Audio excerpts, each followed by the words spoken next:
On va passer à toi, Charlie, dans une ambiance tout aussi réjouissante. Spoiler, non, on va parler de Us.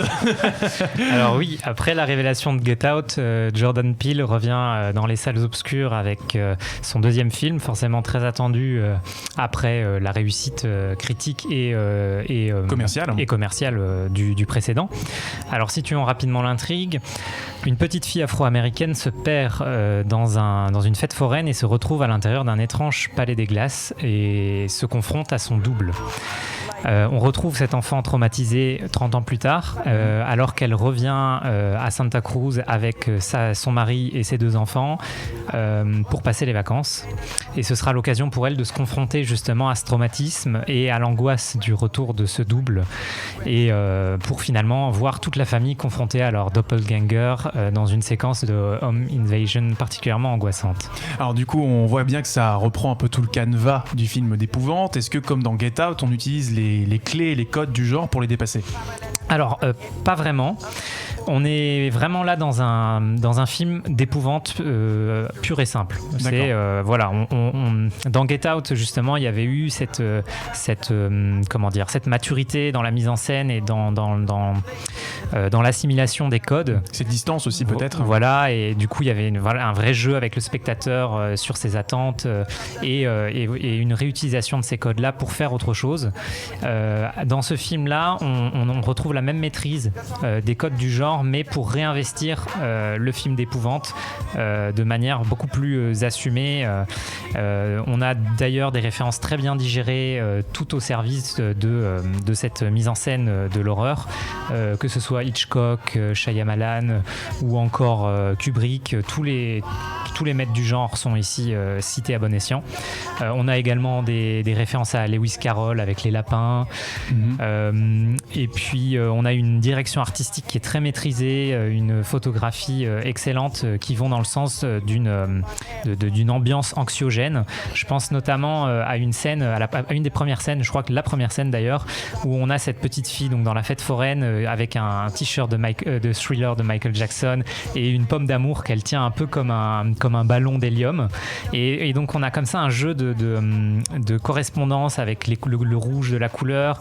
Ça nous fait penser à ça inconsciemment, voilà, avec cette manière de tenir le ballon, le visage très inexpressif qui font penser aux poupées dans les films d'horreur, tout cet univers enfantin. C'est très, très riche et très compact. Voilà, et donc ça fait naître des angoisses chez le spectateur sans que rien ne se soit encore passé, juste par cette intégration des codes. Donc le propos politique, parce que Jordan Peele est un réalisateur quand même assez politique, le propos était extrêmement présent dans le premier film. Est-ce qu'il s'efface au profit de la forme, ou est-ce qu'au contraire il est encore présent? Alors à mon sens, on n'est pas du tout dans le même propos que pour Get Out, et on n'est pas dans la manière dont le film a pu être commenté parfois par les critiques. Alors il ne faut pas s'y tromper, hein. Us, c'est aussi United States, donc évidemment faut pas, voilà, il y a cette idée quand même d'avoir un propos qui dépasse le cadre du film, mais on n'est pas dans une problématique raciste ou raciale comme ça avait pu être le cas précédemment, même si voilà, il y a cette idée des invisibles qui vont arriver à la lumière, des opprimés et tout ça, donc une petite dédicace aux gilets jaunes, mais on est davantage dans quelque chose de social et d'économique que dans des problématiques raciales. Les personnages principaux, par exemple, ne sont pas du tout traités comme des Afro-Américains au niveau scénaristique et dans la mise en scène. Ça installe du coup le fait d'avoir des personnages principaux noirs comme une normalité. Et à aucun moment ils sont communautarisés ou alors ils sont confrontés dans l'histoire à des problèmes raciaux. Donc voilà, on a vraiment un changement dans le propos. On passe à un autre niveau de critique sociétale. Donc comment est-ce qu'on évaluerait la réussite du film? Alors c'est clairement un film très réussi, mais je déplore quand même quelques faiblesses scénaristiques. notamment au niveau du twist final qui était déjà bizarrement traité dans Get Out, mais qui là me paraît poser des problèmes de cohérence par rapport au reste du récit ou au personnage. J'ai eu beau y réfléchir, vraiment je ne vois pas comment on peut avoir un film qui tient derrière ça, même si c'est très intéressant dans ce que ça peut remettre en cause, notamment au niveau politique et un message plus global. Ça pose quand même problème. Et puis la problématique du double aussi, qui est comme très bien traitée, je pense qu'elle aurait pu être approfondie et parfois traitée de manière un peu moins facile, artificielle. Une des dernières scènes du film, qui est censée être une sorte de plongée dans le terrier du lapin, me paraît un peu évidente.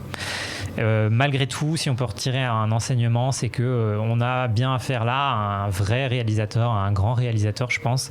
Et donc là, une mise en scène qui est maîtrisée, qui est intelligente, qui est subtile.